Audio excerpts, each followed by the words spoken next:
Пресвятая Троица, помилуй нас, Господи, очисти грехи наши, владыка, прости беззаконие наше. Улы Батырас авылының кышкы храмында беренче литургиянең дугалары яңгырый. Ул 2 декабрьдә булды.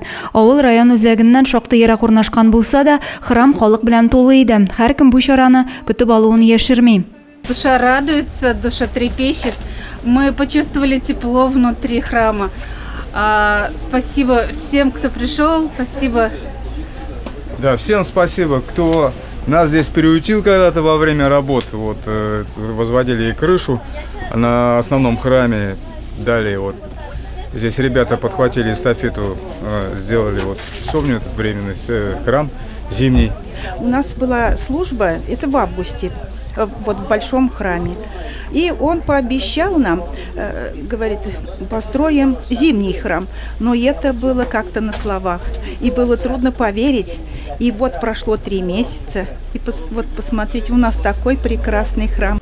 Улы Батыраслыларның зур шатлыгы белән уртаклашырга Зей районы благочинный Вячеслав Федоров та килгән. Это хорошая возможность для всех людей, пришедших сюда, ближайших деревень, здесь помолиться, приобщиться святых христовых тайн. Самое главное — поделиться радостью. Авылда кышкы храм янәшәсендәге тарихи чиркәүне төзекләндерү эшләре бара. Игелекле гамәлнең башында Архангел Михаил храмы старостасы Юрий Рябов тора. Аның зур тырышлыгы белән кышкы храмда булдырылды. Хәйриячеләрнең, җирле халыкның ярдәме дә чиксез була.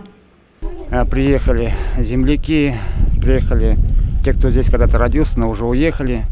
Вот как бы храм вот этот вот наш собрал всех. Вот люди как-то уже заново роднятся, заново объединяются. Чиркәү авылның бизәге диләр. Халыкны җыеп бергә туплап торучы гыйбадәтханә булганда Улы Батырас авылы югалмас. Адилә Борханова, Александр Тимофеев, Максим Майоров, Зей хәбәрләре.